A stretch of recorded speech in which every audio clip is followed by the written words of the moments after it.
And we're back. Joy unconfined amongst the Team Yuasa pit crew.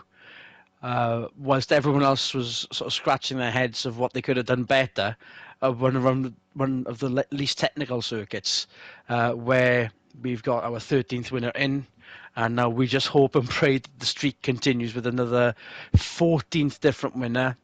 The front row would be very useful if Scaife gets off the line better than his teammate did from P2, but we can only assume it's going to happen again through four-wheel drive grunt further back in the form of the Nakano Mitsubishi and the rear-wheel drive action of Nomura's Team Chaser Motorsports Crown Athlete.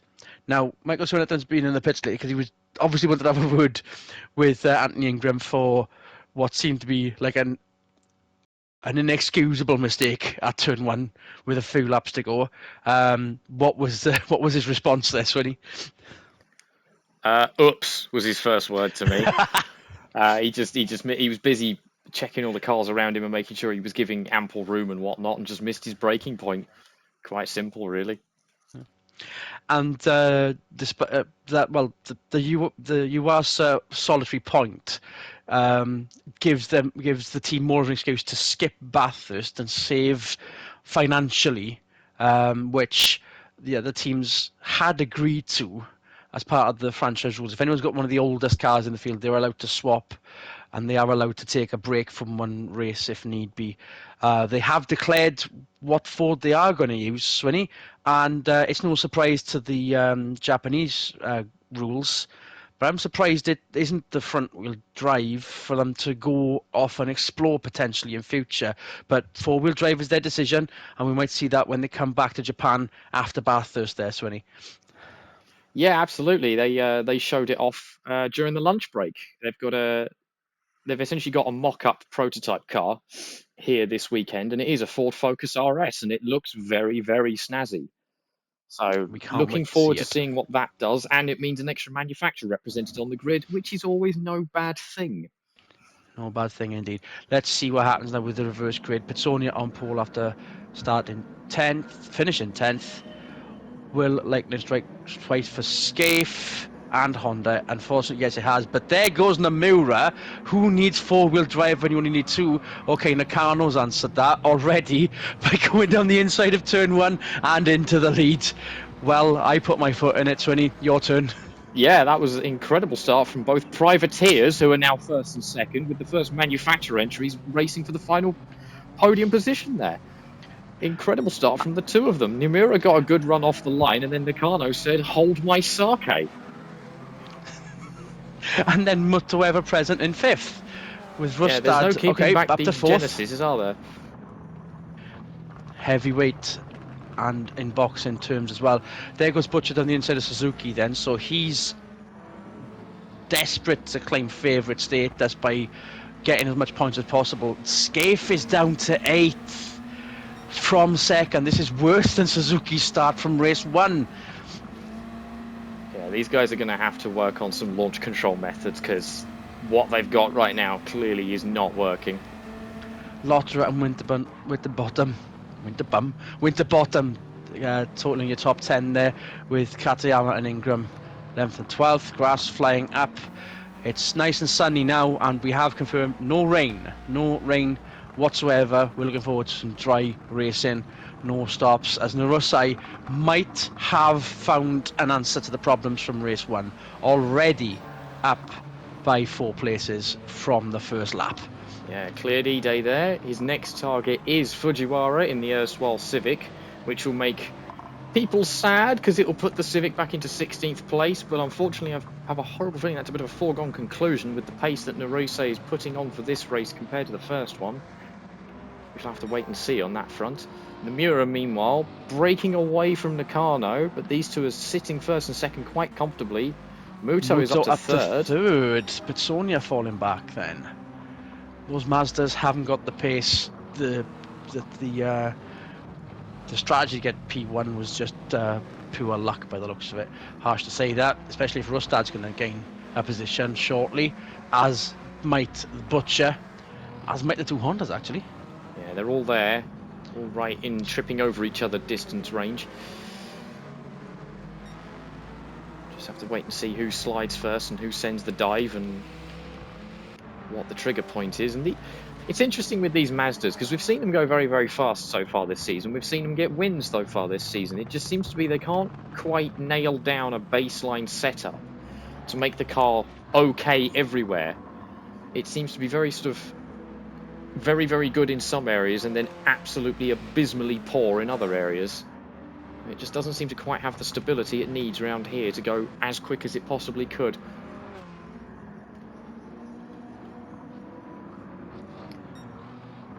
And now there's your top 4 clear, well, your top 3 clear as Butcher still trying to gain from 6th. We're in more of a traffic jam for this early stages than we were in race 1.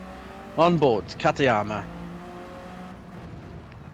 Yeah, right in the thick of it here, in amongst the traffic jam.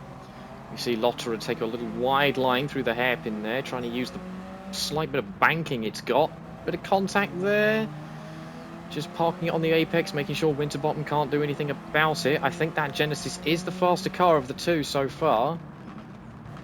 So it's up to Daniel to go right round the outside, apparently. Almost. As Lotterer managed to stay ahead that time. But it has meant that Katayama could and will capitalise down the inside of the final bend. Yeah, I think they're going to go too wide the whole way round. Daniel might be able to get the momentum on that corner exit there. Which definitely did. You're not clear yet, mate. Can't pull over just yet. Still Gives her wide room for into the turn 1. hairpin. They're still too wide.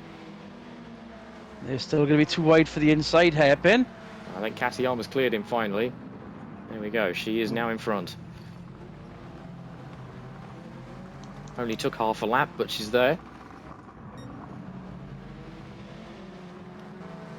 Next target being your race 1 winner of Timo Lotterer. We'll see how happy or unhappy this Mercedes is in the traffic, because of course Lotterer won from the pole in race 1. It's definitely not happy through that hairpin. Whether that's because he's in dirty air or he's just having to avoid the Honda in front of him remains to be seen. But either way, he definitely does not have the momentum that he did in race 1. And still a strand from Pitsonia on down.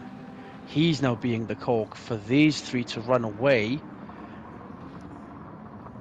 It's going to be one of these 3 for the win by the looks of it. Yeah, Nomura you'd think this with is the an fastest easy lap. job for Muto, seeing as he's the only works manufactured car here. He's just got 2 privateers in front of him. So in theory he's the faster car, but you do never know with these things. The cars are fairly evenly balanced. Yeah, We've seen it before. Nomura, Nakano, and Andy Muto himself have the track knowledge. They know this place like the back of their hand, and in fact the back of their hand is still bigger than this circuit.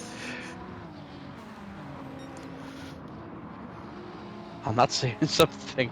Yeah. Nomura still leads.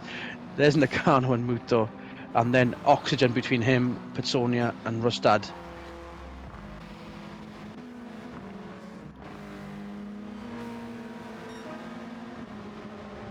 Everyone just holding line astern for the time being.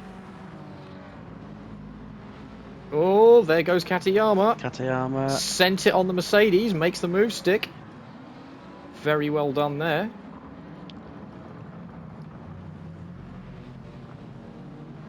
It's a good run through the second hairpin. I think she's going to be on the back of that Honda before Scaife knows it. It's surprising that Lotterer's jumped on the struggle bus since the race 1 win. Not, I mean, the 9th place, fair enough. You expect it, given the win, to go higher up, but obviously teams have found something over the last hour and a half. Yeah, I think it's a combination of track temperature because we're later in the day, and then yeah, Lotterer is in traffic now where he didn't have to deal with that race 1. And traffic is proving to be the killer, considering how tight, narrow and twisty this track is and how difficult it is to overtake. Big sends notwithstanding.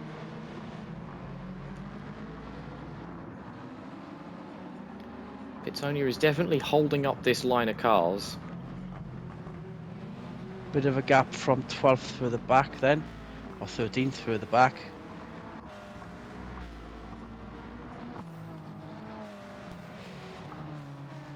And Fujiwara not too concerned about getting into the top 15 now that that's happened, but still putting on a show, putting on a decent performance in amongst the backpack.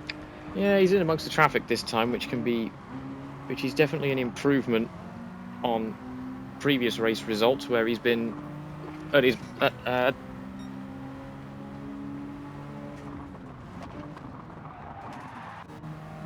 Whoa, stability, lack of stability from Nakano there.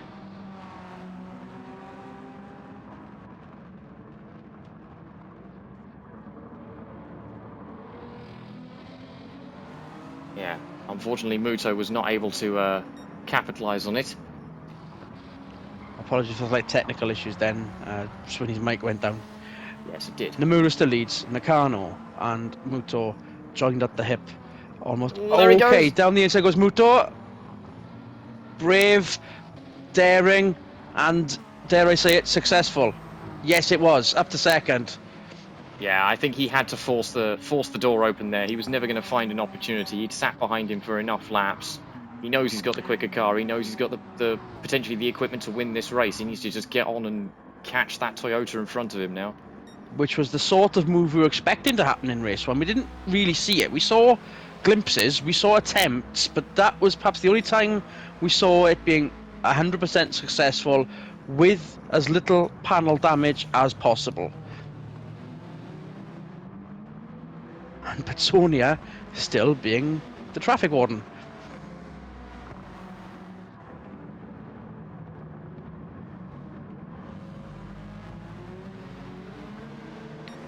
Rustad, Suzuki and Butcher close behind. Scaife up to 8th. Oh, Scaife still in 8th.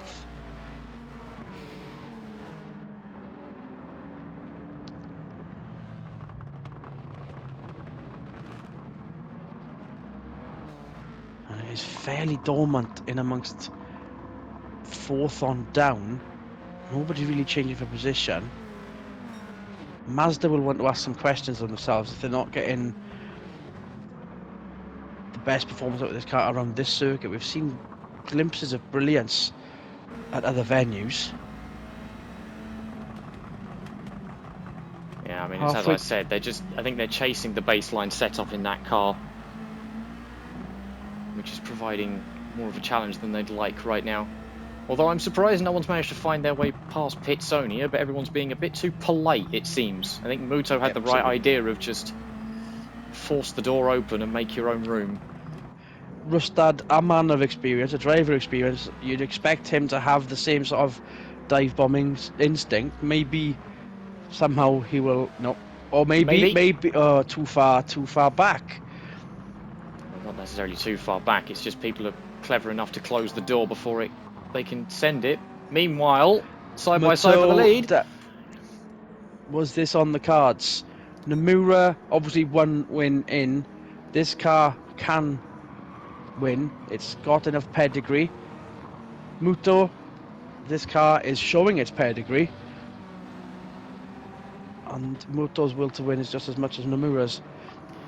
Muto also has a race win and multiple podium finishes, which is why he's in such good standing in the drivers' points currently. So he definitely wants to get that win and help capitalise his championship efforts.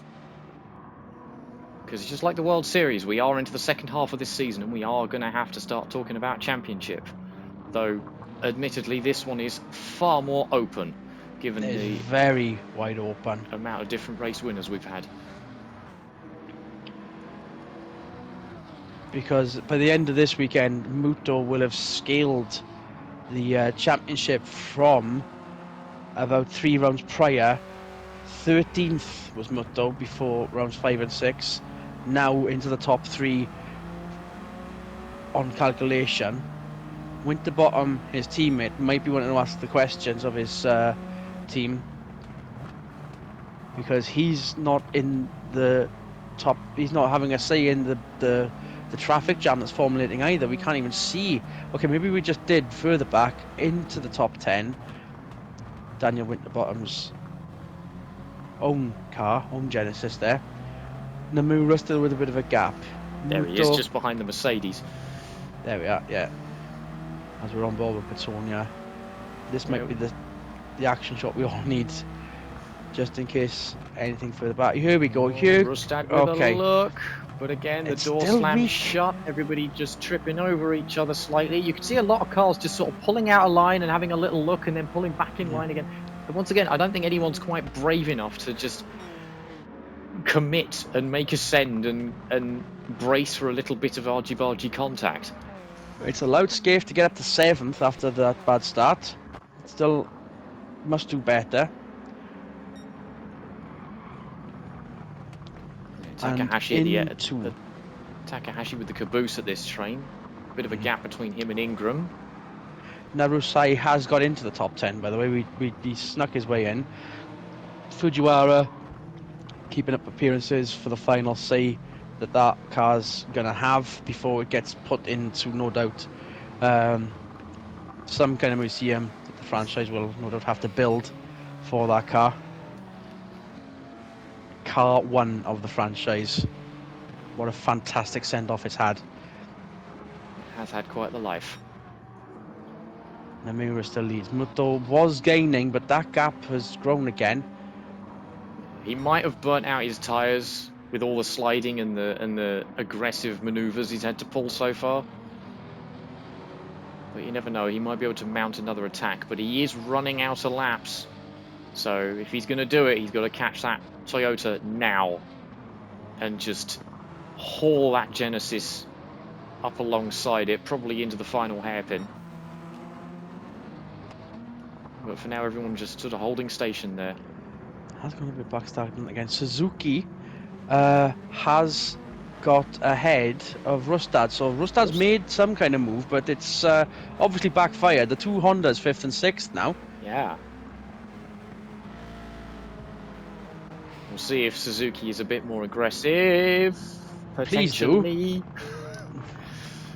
Pizzoni has got that line covered. He slow in on that hairpin, but he can make it. He can do a sort of slow in, fast out maneuver that's blocking everybody and making sure they don't get the momentum down the straight here. As we see now, cars. Yeah, tripping over each other. There's a Mazda on the outside. There it goes. There's Katayama making up a position. So Rustad now falling back very, very quickly. I've got my Butchers and my Narusai's mixed up. It is Butcher in the top 10. Foolish me. Yeah, Narusei's still down in 17th. So they've managed to fix something with the car, but not everything, because he's not made his way far enough into the he's not made enough positions to get into the point, but at least he's not by himself in 20th. Butcher now ahead of Rustad. Winterbottom was trying to get ahead of Lotra. Lotra could end up getting ahead of Rustad here. Yeah, I think Rustad possibly really has burnt his tyres out. Because that car is dropping like on the way rock. down. Yeah. Rustad is the proverbial stone through a wet paper bag. Takahashi now ahead of Winterbottom. There's this entire train of cars all the way to last place, including Anna de Grassi at the back of that field. Bit of a spread for the back, but it's still all within that crocodile you see on the map, except for the top 3 doing its own thing. Yeah, they're almost half a lap in front, well, quarter of a lap in front. So Pitsonia is really holding a lot of cars up here, and I'm amazed everybody's had the patience not to just shove him aside. And the amount of defensive driving tactics and skill that Pitsonia is going to pick up from this race alone. Plus the level of annoyed racing drivers after the race who might want to have a say on things, but it's his line to defend. Oh yeah, no, absolutely. Pitsonia is not doing anything wrong. It's just, I don't think anybody behind him is being aggressive enough. They could get past, they're just being a bit too polite. I'm not, and obviously I'm not about to advocate for dirty driving, but sometimes you do have to make a move, make it stick and commit.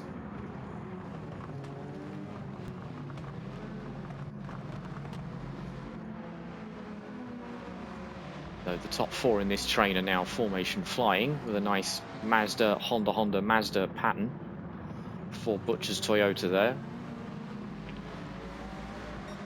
Butcher not necessarily sticking out like a sore thumb, but could ruin that pattern for us.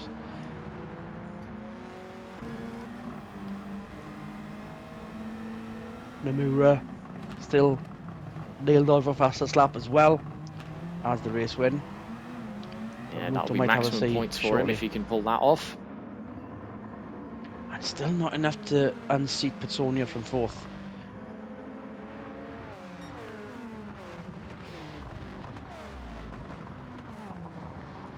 At least Rustad's managed to find a hole to sit in.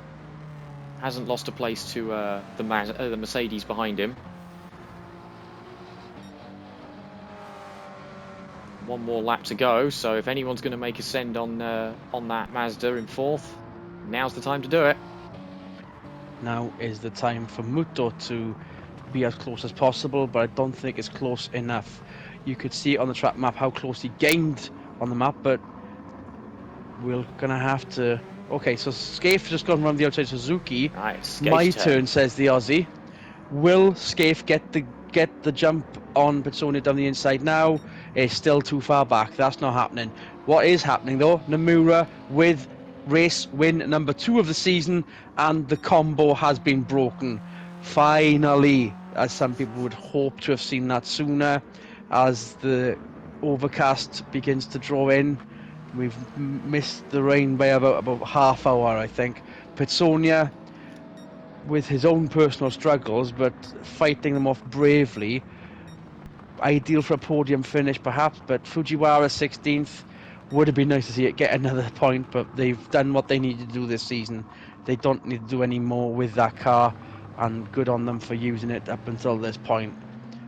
Everyone crossing the line without any major technical issues whatsoever, and Chaser Motorsports still producing the goods in front of their betters.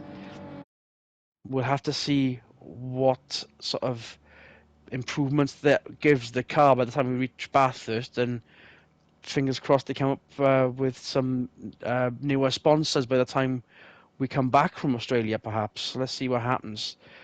Swinny, that was... I would say that was just as quiet as race 1, except for that gleaming moment where we saw the Genesis of Muto with the dive bomb that we expected to see much sooner this weekend. But a good race nonetheless, however stagnant. Yeah, absolutely. I mean, this track is tight and narrow and twisty. It was always going to be a bit of a challenge to get cars to pass each other around here. But, you know, for it's worth, we've had a good entertaining couple of races. We've seen, you know, we've now got a record number of winners. Granted, Nomura has broken that, but it just shows that I think here more than anywhere else, qualifying is going to be the key factor for race 1. Qualifying and experience, but it doesn't stop Butcher from maintaining his lead in the championship that he managed to get back after losing it in round 5. Winterbottom, who was leading the championship, getting a bit more of a useful points haul this time by, but it is a 22-point gap. Sorry, a 12-point gap to Butcher. Muto doing the business in that round puts him ahead of Narusai and Katayama. Narusai down to 5th there. Nomura's win escalates him from 13th up to 6th. That's your top 6 in your Drivers' Championship. As for the constructors, Toyota are getting close to losing that particular gambit because Genesis are threatening. It is a 2-point gap before we head to Bathurst. And with an Australian around Bathurst, that does look very promising indeed. Mazda, with a bit of stagnation, still 3rd. As for the privateers, well, it's obviously Chasers to win because they have got another win in. Mitsubishi, however, look to gain on that. They've managed to get some more points in, but the hard work it begins in earnest for them if the final 8 rounds of the season are anything to go by. And another visit to Bathurst for our franchise is not a bad thing indeed, Sonny. No, absolutely. That track will always put on good races, regardless of what kind of cars you fling around there. And we can't wait for it. So, sayonara once again on behalf of Michael Swinnerton. This has been Adrian Michael Reese. Good racing, everyone.